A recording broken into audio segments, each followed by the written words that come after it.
Frédéric, on quitte Moscou et on s'intéresse à l'Iran. À l'Iran, qui est bien sûr en couverture de plusieurs journaux.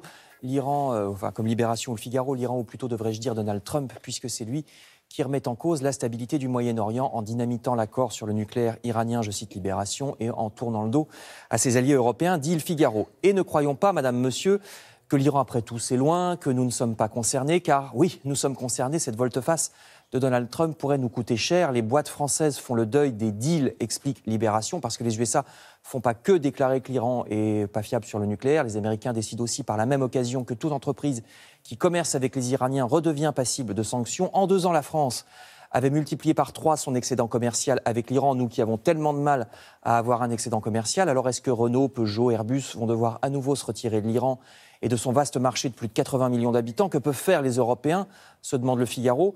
Les Européens peuvent, estime le journal, parvenir à faire plier les Américains sur cette question commerciale.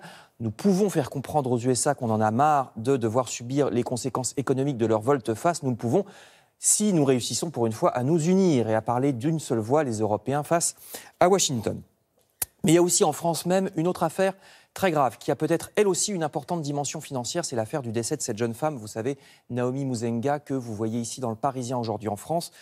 Jeune femme de 22 ans qui est morte en décembre dans la région de Strasbourg. Elle était prise de violentes douleurs. Elle avait eu au téléphone la police puis le SAMU, mais on n'avait pas pris son appel au sérieux. Les répondants s'étaient même moqués d'elle. Alors est-ce que ces répondants étaient surmenés, surchargés en pleine épidémie de grippe? L'enquête est ouverte. En tout cas, c'est pas un cas isolé, écrit le Parisien. Ce que confirme Le Figaro, c'est peut-être parce que les différents services d'urgence sont à bout de souffle. Tous les journaux le disent depuis longtemps. Ce matin, la presse raconte des cas précis. Un homme en train de faire un AVC qui dit au SAMU, qui pense que c'est ça.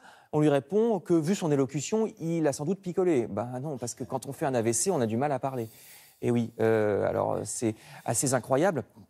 Il s'agit aussi de réorganiser les services qui, en plus de manquer de moyens, ont des numéros d'appel éparpillés entre les pompiers, le SAMU, la police. La police qui elle-même n'a plus les moyens, regardez le Parisien, plus les moyens, dans certains endroits, de fournir des brigades la nuit. La faute à des recrutements insuffisants, dit le journal. Là aussi, ça fait bien longtemps que tous les journaux le disent et que tous ceux qui ont eu un jour besoin de la police en urgence savent qu'elle est totalement surchargée. Et puis, il ne faut pas croire qu'on n'y peut rien. Certes, l'argent manque, mais c'est aussi une question de volonté politique. Sachez par exemple que les scouts et les colonies de vacances, eux aussi, ont peur de ne plus pouvoir travailler à l'avenir, faute d'argent, voyez ici la croix, mais aussi parce que la réglementation change et leur impose des dépenses qu'ils ne peuvent assumer. Au 1er juillet, tous ces organismes de jeunesse doivent officiellement devenir des prestataires de voyage, c'est-à-dire qu'ils seront soumis aux mêmes obligations que les professionnels du tourisme, comme si les scouts et l'hôtellerie c'était pareil. Alors que non, les scouts, il y a une vocation sociale, c'est la transposition en droit français d'une directive européenne. Déplorable volonté de tout marchandiser, protestent les intéressés. Y aura-t-il des annulations cet été? Parce que certaines colos doivent sortir d'ici juillet plus de 80 000 € rien que pour les démarches administratives que suppose ce changement de statut. Et figurez-vous que le gouvernement leur a répondu qu'ils n'ont qu'à faire des emprunts auprès des banques pour assumer cette dépense.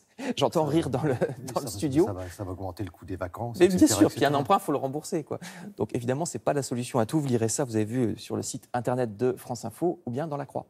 Merci beaucoup Frédéric. Vous serez là tout à l'heure pour la revue de presse culturelle.